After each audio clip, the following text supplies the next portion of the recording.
अब आगे के पद कराती हूं मैं।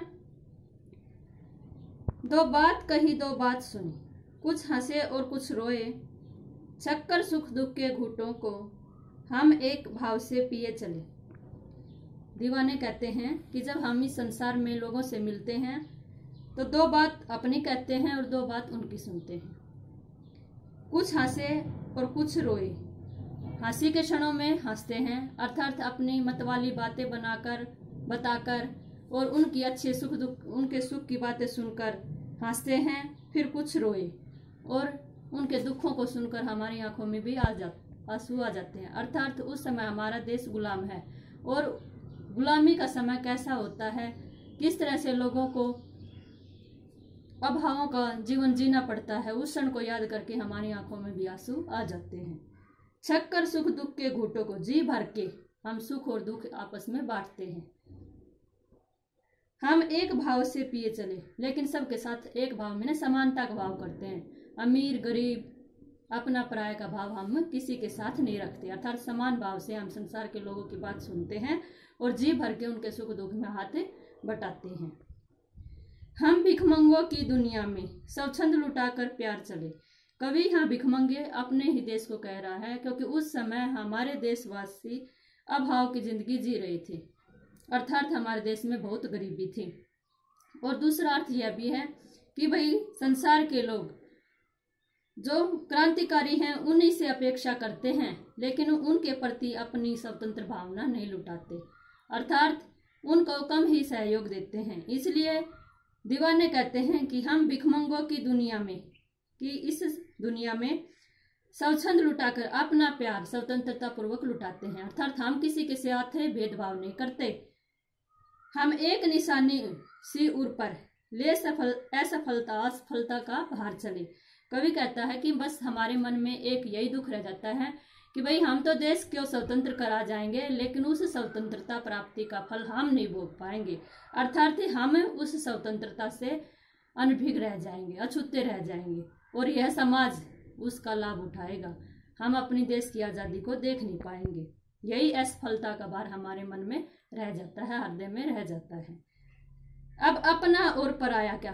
कवि कहता है कि जब अपने देश की आज़ादी की कसम खाई ली तो फिर अपने और पराये में कोई भेदभाव नहीं है। आबाद रहे रुकने वाले। कवि कहता है कि जो इंसान जो दुनिया हमारे बलिदान के बाद, हमारी शहादत के बाद यहाँ बची रहेगी वो खुशहाल रहे। अब हमारी तो परमपिता परमात्मा से यही प्रार्थना है। आबाद में नहीं खुशहाल, रुकने वाले में नहीं यह संसार, कि भाई हम तो आज़ादी के लिए अपनी शहादत दे देंगे, बलिदान दे देंगे, लेकिन जो हमारे बाद यह संसार बचेगा वह खुशहाल रहे। भगवान से हमारी यही प्रार्थना है। हम स्वयं बंधे थे और शिवम हम अपने बंधन तोड़ चले। कवि कहता है कि भाई ये क्रांति का रास्ता हमने खुद ही चुना था और अब हम अपनी शहादत देकर या बलिदान देकर उस बंधन को स्वयं ही तोड़ेंगे, उसमें हमारा दूसरा कोई भागीदारी नहीं है। लेकिन यह बंधन हमें बहुत ही प्रिय है, क्योंकि यह हमारे देश की आज़ादी का बंधन है और देश पर मर मिटने वाला ही सच्चा दीवाना है। तो बेटा प्रभुरी कविता का सार क्या, भावार्थ क्या है कि भाई कवि ने यहाँ अपनी देश की स्वतंत्रता के लिए जो सच्ची भावना रखता है, जो बाधाओं से डरता नहीं, जो निरंतर आगे बढ़ने का साहस रखता है, वही दीवाना है। और ऐसे सच्चे दीवानों की शहादत के विषय में यहाँ पर बताया है, अर्थात उनके अस्तित्व के विषय में बताया है कि वो समाज के साथ सुख दुख से भी रहते हैं और भाई मरने की घड़ी में भी वो पीछे नहीं हटते।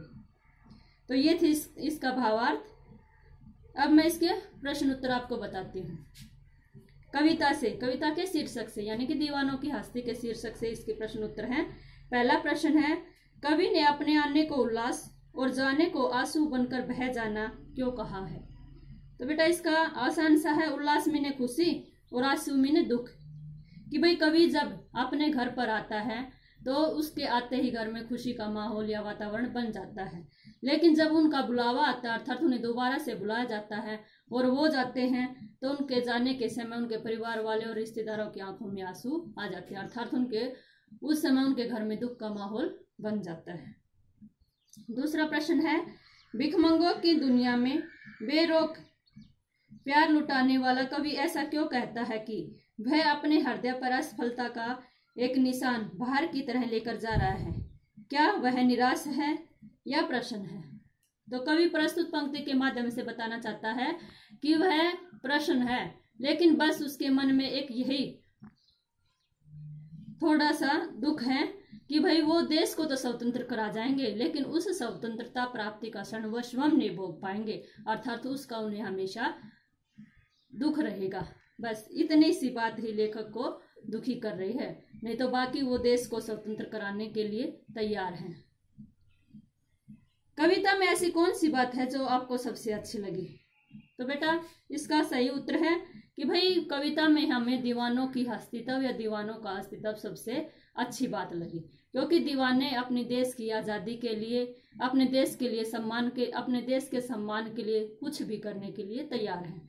अर्थात वो हर कीमत पर अपने देश को स्वतंत्र कराना चाहते हैं, और वह जिस स्थान पर भी जाते हैं उस स्थान पर खुशी का माहौल पैदा कर देते हैं, और वो संसार के दुखी लोगों का भी दुख बांटते हैं, अर्थात सबके साथ समानता का व्यवहार करते हैं। इसीलिए दीवानों का अस्तित्व बहुत ही प्रिय है। तो ये 3 प्रश्न थे इसके, और जो आगे के प्रश्न हैं वो आप अपनी जिज्ञानुसार कर सकते हैं।